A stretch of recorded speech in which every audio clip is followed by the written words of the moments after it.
In an apparent attempt at appeasing Moscow, Ukraine's President Volodymyr Zelensky says that he is no longer seeking a NATO membership, an issue that was one of Russia's stated reasons for the invasion. Speaking to an American media outlet, Zelensky also made another concession. He said that he is open to compromise on the status of two breakaway pro-Russian territories in the Donbas region that Putin recognized as independent just days before the invasion. Referring to the NATO membership, Zelensky admitted that he had cooled his expectations when it became apparent that NATO was not prepared to accept Ukraine. He said that the military alliance was afraid of a confrontation with Russia. Zelensky also said that he does not want to be president of a country that is begging for something on its knees. Russia has made it clear that it does not want Ukraine to join NATO, which was created at the start of the Cold War to protect Europe from the Soviet Union. In recent years, NATO has only expanded farther east, infuriating the Kremlin. Russia views NATO enlargement as a threat and wants NATO to withdraw from Eastern Europe. On the issue of Donetsk and Luhansk, Putin recognized them as independent, as two separatist pro-Russian republics in eastern Ukraine, and it wants Ukraine also to recognize it. Zelensky acknowledged those demands, saying he was ready to discuss and find a compromise on how these regions will live on, but also pointed out that the two areas have not been recognized by anyone apart from Russia. Zelensky noted that instead of giving ultimatums, President Putin should start a dialogue to try and find a solution to the ongoing war.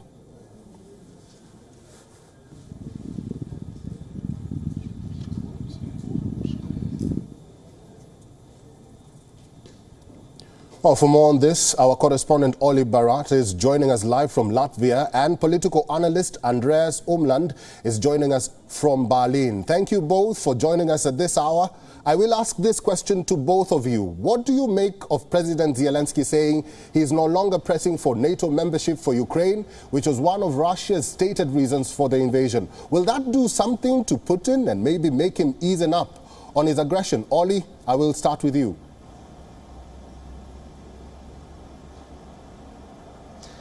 Well, I think there will be further questions for the president of Ukraine in the coming days about the exact nature of those statements, exactly what he means, exactly how far he is prepared to go, and all of that will feed into further diplomacy. Of course, we have had confirmation from the Russians today that they do expect the Foreign Minister Sergei Lavrov to hold talks with his Ukrainian counterpart in Turkey on Thursday. That is an offer that was made by Turkish officials earlier in the week, and Moscow now appears to be saying that those talks will indeed take place. And if they do, those will be the highest level talks that we've seen between Russia and Ukraine since the conflict began.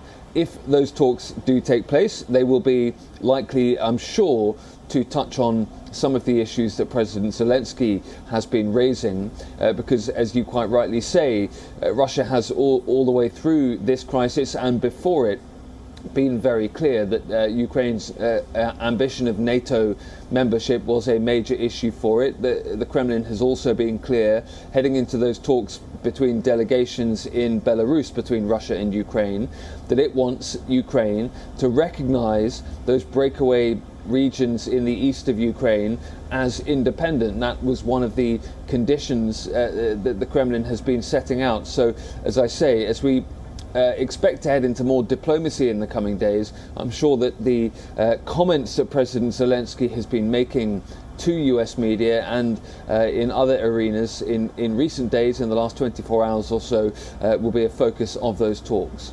Andreas, your turn. Do you agree with Oli, and could this be a sign of easing the tensions? In a way, what we are observing today is a replay of the Minsk I and Minsk II agreements of 2014-2015, when Russia also escalated its war against Ukraine by inserting regular Russian troops into Ukrainian territory, then killing hundreds of Ukrainian soldiers, and then making Ukraine sign deals that Ukraine did not want to sign. Now we have something on a larger scale, of course, with many more victims, with much more damage done. But the principle remains the same. Russia escalates and kills a lot of people and then demands these concessions. And perhaps Zelensky has now come to the conclusion that to drag this further on will just simply destroy. Putin will simply destroy physically more and more Ukrainian cities, kill not only hundreds but thousands and perhaps even tens of thousands of Ukrainians, and that it may now be the best of the bad choices to make these concessions. Olli, coming back to you, what measures are being undertaken right now by the Baltic nations to avert the humanitarian or refugee crisis from worsening? And is Europe really ready to handle the surge?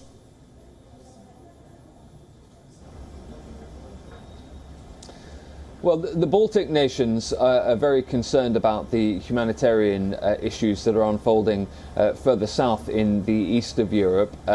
Here in Latvia, for example, there is not a border with Ukraine, but there is a border with Russia, and there is actually concern in this country that you might see an exodus of Russian citizens into this country. There is a large Russian minority here in Latvia, Russian-speaking, ethnic Russian. It is a country that very much looks in both directions. Baltic nations insist that they will show Ukraine, but also some of those other European countries, as much support as possible. And whether Eastern Europe is ready for such large numbers is very much an open question. It is certainly aware that millions of people are going to be leaving Ukraine and will be heading into that part of the world. We heard, for example, from Moldova, which is not an EU member state, that it wants more support from the European Union, it wants more support from the United States to help deal with the numbers of people that are coming. In Brussels, there is coordination of EU member states, and you also have the United Kingdom saying that it will help out. That UK Prime Minister Boris Johnson, for example, met with leaders from the region yesterday and said that the UK would show support, but Britain is being criticised for not doing enough so far when it comes to refugees. So there is going to be that large influx of people from Ukraine in the coming days, weeks, months. The European Union, member states, countries in Eastern Europe are prepared in the sense that they know what is coming. Whether they're going to have enough resources to deal with the issues very much remains to be seen. The European Union, the United Nations have said that this is going to be a humanitarian crisis, and they believe that this is going to be the largest influx of refugees, the biggest refugee crisis in Europe since the Second World War. Live from Latvia, Olli Barat, thank you very much for your insights and for talking to us. Andreas, coming back to you, the same question goes to you. How is Europe going to handle this refugee influx or refugee crisis? Well, it depends now whether this concession that Zelensky has now made to Putin will lead to a ceasefire and perhaps even a peace deal. Then I would actually expect that many of these refugees will return to Ukraine because they've left their homes and partly their families also in Ukraine, for instance, elderly people. So I would actually expect then a return of many of these refugees. In a way, that's the best case scenario. The worst or bad case scenario is that the war will continue and then we may get millions and millions of further refugees, and then indeed the question will be how far the generosity and solidarity of the nations of the European Union will actually go after, the 10th, 11th, 12th million of Ukrainian refugee arrives and the countries come to the limit of their ability to absorb new refugees. So we are now at a sort of watershed, and it could turn out that this will resolve soon, but it could also turn much worse. Finally, Mr. Andreas, Zelensky says that instead of giving ultimatums, President Putin should start a dialogue to try and find a solution to the ongoing war. But on the contrary, Putin doesn't seem willing to talk. Why do you think that is? Well, because he so far can do what he does. For instance, the energy exports towards the European Union are still intact. Russia is apparently earning 1 billion euros per day from the energy exports towards the European Union, oil, gas, and coal. So Europe has and the US have sanctioned Russia, but the largest income source is still there. There's no NATO involvement in the war, so he probably thinks he can go on, and he can exert more concessions. He can perhaps even exert more territory from Ukraine than the current so-called Donetsk and Luhansk People's Republics, the pseudo-states only recognized by Russia and a few other states. Live from Berlin, Andreas Umland, thank you very much for your insights today and for talking to WION.